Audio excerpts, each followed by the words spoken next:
reported, if you didn't hear, Tom Brady beats the NFL in Deflatega court case. The judge has nullified the league's 4-game suspension. A man I miss very much, Stephen A., is with us now from vacation. Stephen A., your reaction. Well, first of all, believe it or not, contrary to what my partner in crime there, Skip Bayless, may believe, I'm pleasantly surprised because the fact of the matter is, as I've said repeatedly, even though I think that Tom Brady brought most of this on himself, the fact is the NFL season without Tom Brady, there certainly would have been something missing. We all know, as I've said on many occasions, that this was much ado about nothing as far as I'm concerned. I don't give a damn if he was throwing Nerf footballs. He's still Tom Brady. He's still one of the greatest quarterbacks ever. And when you think about this NFL season, you wanted to see him play.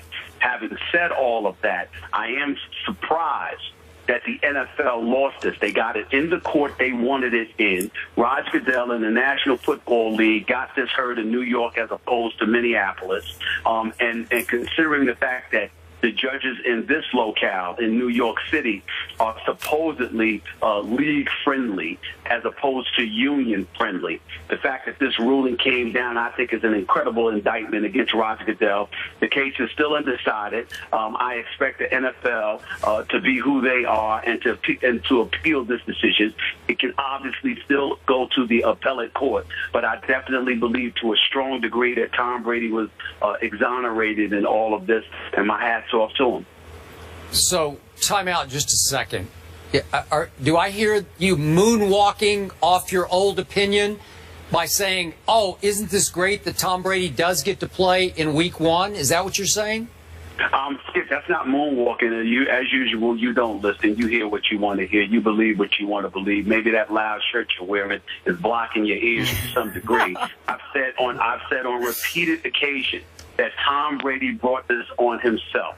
All he needed to do was to be a bit cooperative, a bit more cooperative, and it would not have come to this point. Tom Brady, according to reports, confirmed as much because that's why he was willing to accept a 1 to 2 game suspension, in all of this, because they were going to deem it cooperative just as long as they did not insist on him admitting and acknowledging some level of guilt. If I remember correctly, that has been my consistent position. I've also stated on many occasions I still wanted him to play football. I just blamed this to some degree on him because I felt that had he been a bit more cooperative, if you recall, Skip Bayless, I repeatedly said on numerous occasions, you are Tom Brady.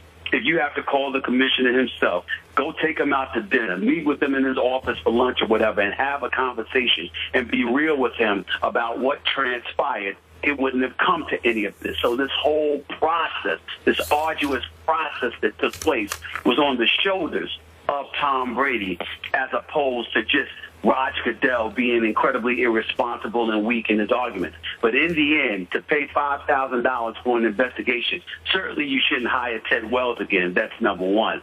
Number two, if you're Tom Brady, I'm going to agree with what Shannon Sharp said just a few minutes earlier. And by the way, Shannon, keep doing a great job. I'm proud of you, bro. Thank you, bro. The bottom line is Shannon Sharp highlighted how if you're Roger Goodell, maybe it's in your best interest to step back and say, we lost this, let's move on in the best interest of the league, in the best interest of all parties concerned. You fought the good fight. You thought you had this power. The Players Association challenged it. They won. Eat it. Live with it, and let's move on and get back to the business of discussing football. Stephen A., I agree with you, and I'm shocked that the league lost this case also. But what it goes to show you, although the players and the owners gave Roger Goodell absolute power, the judge basically said, your power, you were so egregious in the punishment that you handed down, I have no choice but to vacate this. Well, I think the judge definitely said that, and it's perfectly within the judge's right to do so. I think the thing that we all have to be alarmed about is precedent usually states that the commissioner's power via the collective bargaining agreement is absolute. We're usually not inclined to usurp the authority handed to the commissioner by collective bargaining negotiation.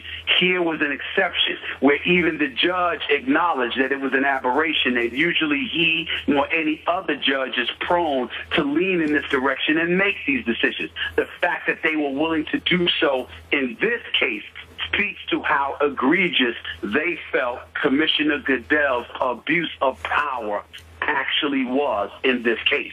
And as a result, more so than in anything else, whether it be Ray Rice, whether it be Greg Hardy, or a litany of other issues that we can point to, I think in this particular case involving Roger Goodell, I can't imagine anything that has hurt him more than this, because whereas domestic violence issues and off-the-field legal issues may be something he may have mishandled from time to time, that was outside the game of football. So whether it be ignorance, incompetence, insensitivity, or whatever, you can sort of get away from that because you're the commissioner and you're perceived as an individual that may not have known better.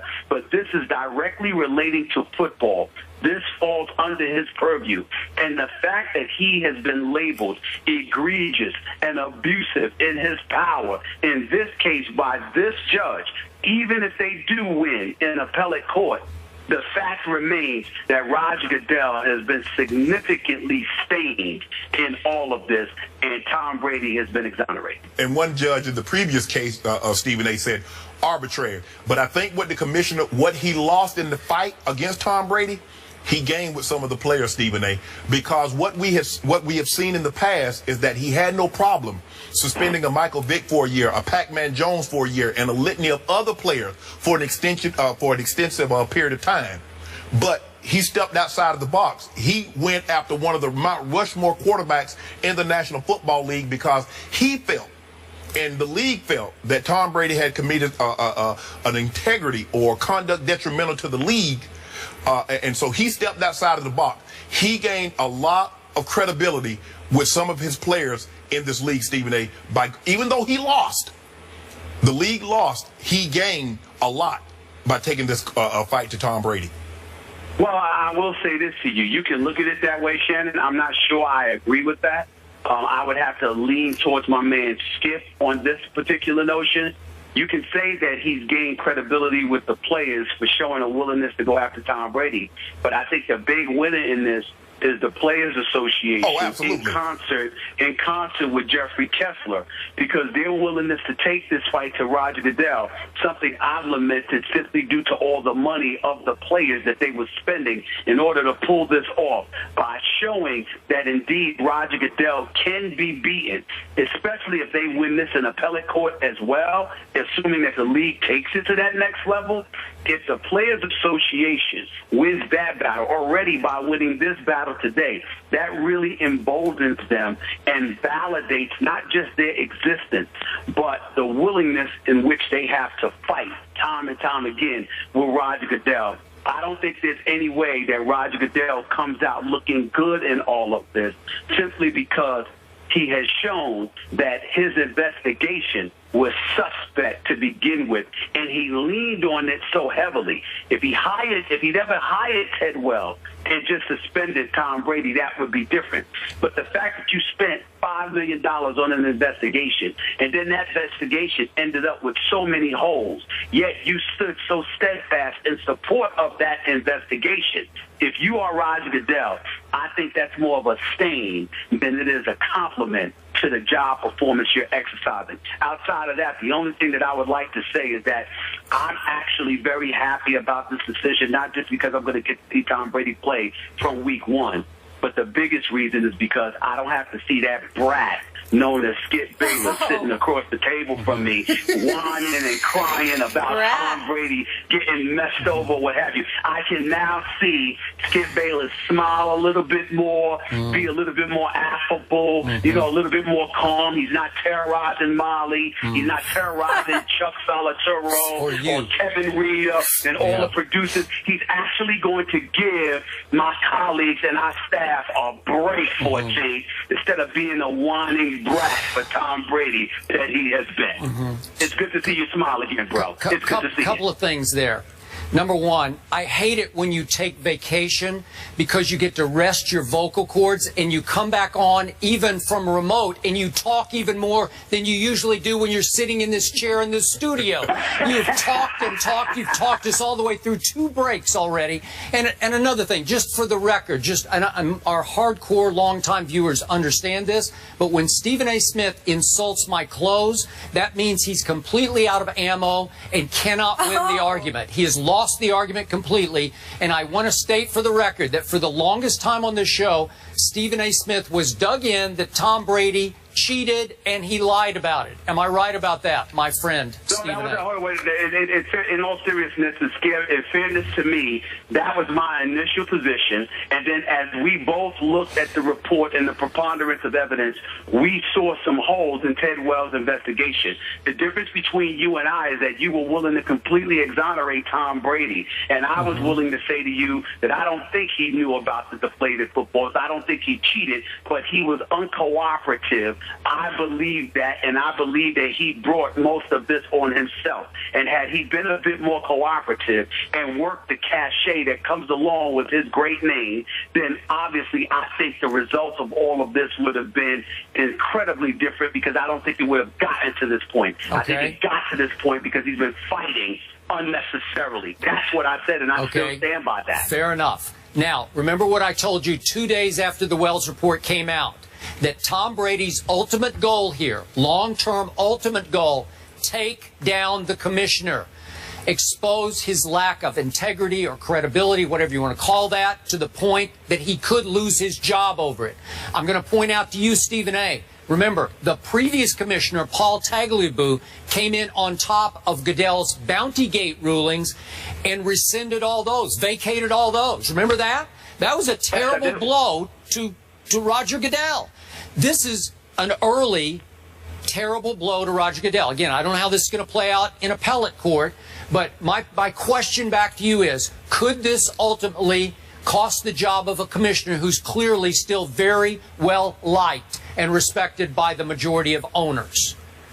That all depends on whether or not this impacts the respectability that the NFL brand has to Joe Public and how much money it could inevitably cost them. I don't think either situation is going to reap any fruit, and as a result, I think Roger Goodell is safe. I do believe that this hurts him in terms of him exercising his power. I do believe that for future reference, owners, his bosses, will step up and say, you know what, that ain't worth the fight, that ain't worth the battle, we need you to chill on this because you saw what happened in times past. I don't believe, however, this equates to Bountygate. If you recall, during Bountygate, Skip, a lot of what influenced the commissioner's decision at the time was having Greg Williams, the former defensive coordinator, dead to rights, and Coach Sean Payton presumably lying to Roger Goodell's face. So those things emboldened Roger Goodell to make the decisions that he made. And even though Paul Tagliabue came to a different conclusion, we could sort of understand why Roger Goodell jumped to the conclusions that he jumped to in light of Greg Williams and Sean Payton. In this particular instance, all he had was the Ted Wells investigation, an investigation that the league paid $5 million for. So I think this is far more incriminating to the reputation and to the respectability of Roger Goodell than Bountygate. Okay, one last quick point. I have a confession to make publicly. I miss you. Aww. I miss you, man. Well, listen, man. Come on now. First of all, I miss my boy too. I always take off right before the football season starts because after that, there ain't no days off. So I know you miss me. I miss you too. I even miss those loud outfits you're wearing. But in the end, always remember this, Skip. It's just a vacation. I shall return. You better. And Molly, you know I miss you. And Shannon, I love you, bro. You know that. Appreciate it. And the thing is, Skip, what I want to say, it doesn't matter what you think. When I was in college, my criminal law professor said, son, it's not what you think. It's what can you prove. And looking at from the commissioner's point of it, okay, he thought he had Tom Brady. He thought he had enough probable cause. more probable than not, generally aware, whatever that standard is in civil that he was using. But the judge says, you can't prove this. No direct evidence. And that's so either they're going to have to adopt a new standard where probable cause, where the civil, where more probable than not, unless they have a smoking gun, definitive proof, because this standard, clearly the judge have frowned upon it.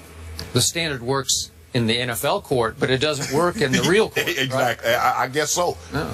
Stephen A., thank you so much for joining us. Hope you're relaxing. Have some fun there. Let your hair down. And I'm lovely. I'm lovely. I'll see y'all Tuesday. Drink some water for me. Let your hair down. It means enjoy yourself. No, I won't say it. What? Oh, okay. Stephen A., we miss you. We'll see you soon here. You guys, I got to share 2 tweets. Foxborough Skip, your final thoughts. You know, Shannon, I'm sure a whole lot of Brady haters and Patriot haters are, so to speak, deflated right now as we speak. But listen, no Tom Brady for the first 4 games had cast a pall over the start of the NFL season. Yes. And now that he is definitely going to play weeks 1 through 4, I am so ready for some football. Yes. I think everybody is. I agree with you, Skip, because with him, if he had been suspended, that's the topic of conversation. Yep. No matter how great the games are, you're still talking about the New England Patriots, the reigning Super Bowl champs, playing without the Super Bowl MVP. Now that he's playing, now we can get back to talking about who has the best chance of getting to meet in Super Bowl 50.